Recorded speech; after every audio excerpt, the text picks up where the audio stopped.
టమాటాలు ఉడకబెట్టి ఈ ఎండుమిరపొడితోటి ఇలా చేసుకున్నట్లయితే చాలా రుచిగా ఉంటుంది. మనము చపాతీలో కానీ ఎప్పుడైనా దోశలకు చట్నీ లేకపోతే ఈ టమాటా చట్నీతోటి దోశ తినొచ్చు. వేడివేడి అన్నంలో చాలా బాగుంటుంది. ఇది ఎలా చేయాలో చేసి చూపిస్తాను. గుడ్ మార్నింగ్ అండి. నేను ఈరోజు కారంపొడితోటి టమాటా చట్నీ చూపించాలనుకుంటున్నాను. ఈ టమాటాలు కిలో ఉన్నవి, కిలో కంటే కొంచెం ఎక్కువ ఉన్నవి.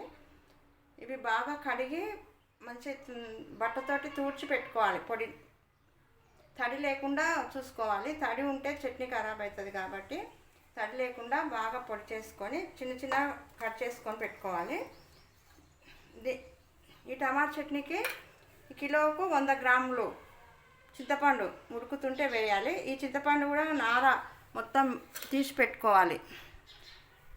విత్తనాలు నార ఏమన్నా ఉంటే తీసి పెట్టుకోవాలి. మెంతులు,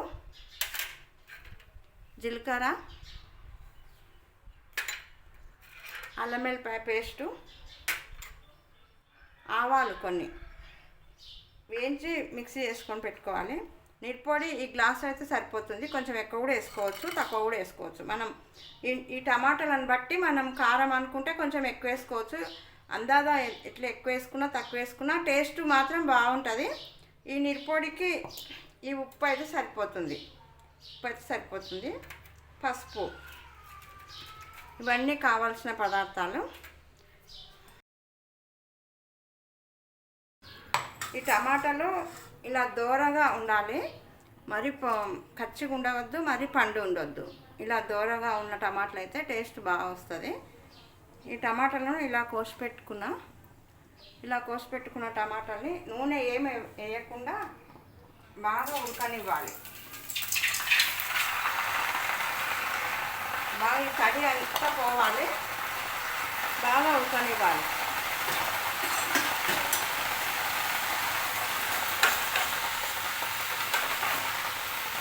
చాలాసేపు అవుతుంది, ఒక అరగంట అయినా పడుతుంది. మొత్తం మెత్తగా కావాలి. నీళ్ళు మొత్తం పోవాలి. వాటర్ అంతా ఈ టమాటాలో ఉన్న వాటర్ అంతా పోయిన దగ్గర బాగా ఉడికించుకోవాలి. మంట కొంచెం చిన్నగానే పెట్టాలి, మాడిపోతుంది కాబట్టి కొంచెం చిన్న ఫ్లేమ్ మీదనే పెట్టి ఉడకనివ్వాలి. కొంచెం నిదానం అవుతుంది. కొంచెం చట్నీలు పెట్టేటప్పుడు కొంచెం ఓపికతోటి నిదానంగా చేసుకోవాలి. టైం పెట్టుకొని చేసుకోవాలి.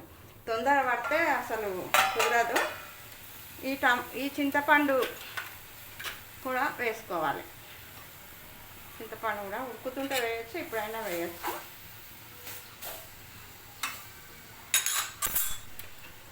కొంచెం పసుపు, ఉప్పు తర్వాత వేసుకోవచ్చు. ఇప్పుడైతే పసుపు వేసి బాగా ఉడకనివ్వాలి.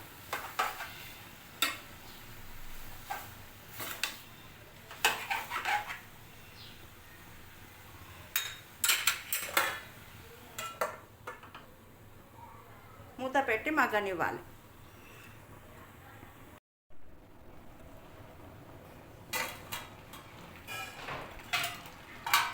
ఇలా మంచిగా ఉడికి ఇలా వాటర్ వస్తుంది. ఈ వాటర్ అంతా పోవాలి. ఈ మొత్తం మెత్తగా కావాలి. ముక్కలు టైం పడుతుంది, చాలా టైం పడుతుంది.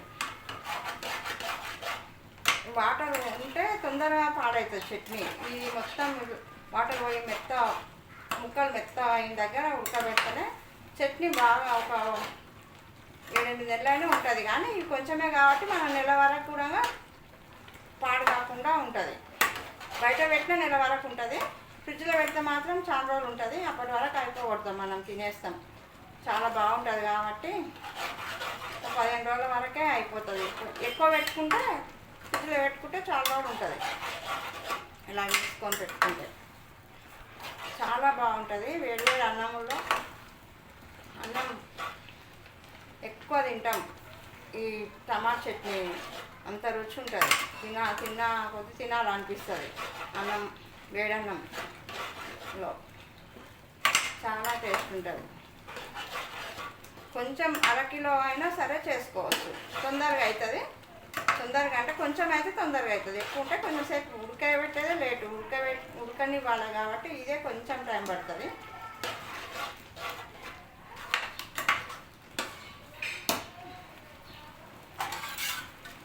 మధ్య మధ్యలో ఒకసారి ఇట్లా కలుపుకుంటూ ఉండాలి. కొంచెం మంట చిన్నగానే పెట్టుకోవాలి, ఎందుకంటే అడుగు మాడుతుంది కాబట్టి. మళ్ళీ అడుగు మాడితే మళ్ళీ బాగుండదు, మాడకుండా చూసుకోవాలి.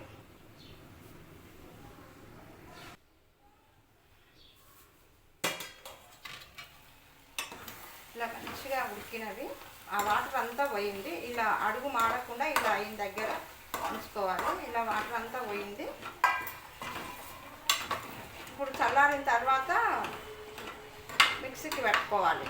కొంచెం చల్లారిన తర్వాత ఆయిల్ తోటి పోపు వేసుకోవాలి. నేను పోపు వేస్తా. స్టవ్ బంద్ చేసుకోవాలి.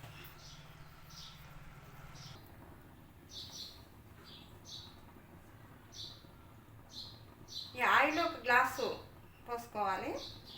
ఈ గ్లాస్ తోటి ఈ గ్లాస్ పోస్తున్నా. ఈ గ్లాస్ అయితే సరిపోతుంది. బాగా వేడి చేయాలి. వేడి అయిన తర్వాత జీలకర్ర ఆవాలు వేయాలి. కొంచెం వేడి కావాలి బాగా. ఆయిల్ బాగా వేడి అయిన తర్వాత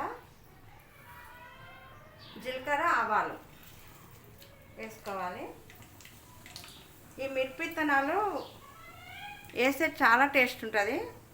మా అమ్మ అయితే ఈ మిరప విత్తనాలు చట్నీలో పోపులో వేసేది చాలా బాగుంటుంది. అందుకే నేను వేస్తున్నా. చాలా బాగుంటుంది. అవి కొంచెం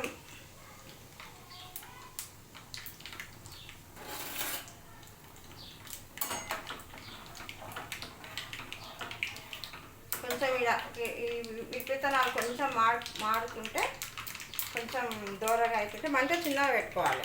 మరి పెద్దగా పెడితే మాడిపోతుంది. కొంచెం వెల్లిపాయలు అయినా మిరపకాయలు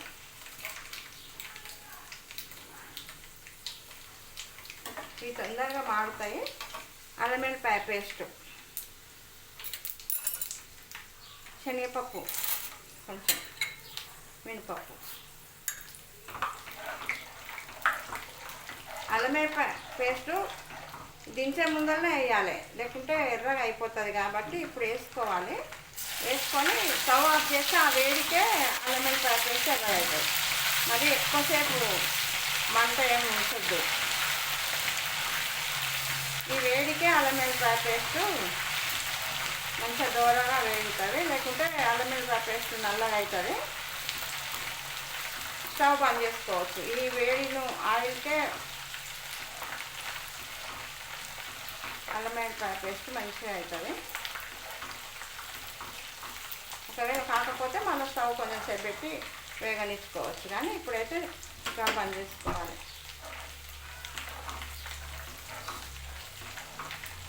పోపు మంచిగా అయింది. చల్లారిన తర్వాత మిరప్పొడి ఇవన్నీ పేస్ట్ చేసుకొని పెట్టుకొని అన్నీ కలుపుకోవాలి. ఈ ఆయిల్ చల్లారనివ్వాలి.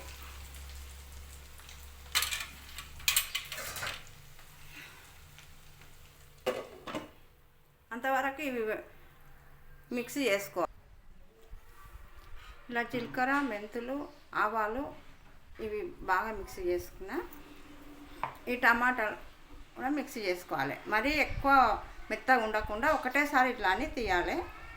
ఈ మెత్తగా చేసుకుంటే చాలా బాగుంటుంది. ఇప్పుడు మిరప్పొడి అవన్నీ కలుపుకోవాలి. ఆయిల్ చల్లారిన తర్వాత మిరప్పొడి,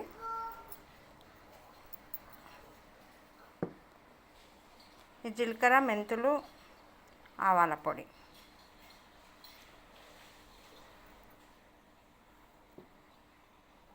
ఉప్పు, పసుపు కొంచెం వేసి బాగా కలుపుకోవాలి.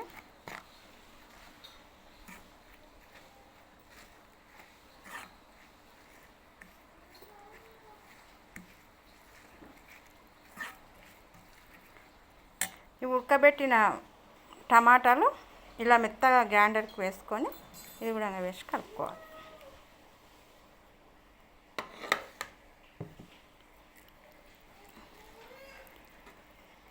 ఈ టమాటా చట్నీ బాగా టేస్ట్ ఉంటుంది, చాలా బాగుంటుంది. ఇప్పుడు టమాటాలు తక్కువ రేటు ఉంటాయి, ఎక్కువ వస్తాయి కాబట్టి దూరవి తెచ్చుకొని, కాయలు కాకుండా పండువి కాకుండా ఇలా దూరవి తెచ్చుకొని ఇలా పెట్టుకున్నట్లయితే వేడివేడి అన్నంలో చాలా బాగుంటుంది. చూస్తుంటేనే చాలా రుచిగా ఉంది, మంచిగా అనిపిస్తుంది. ఈ కలుపుతుంటేనే చాలా టేస్ట్ అనిపిస్తుంది.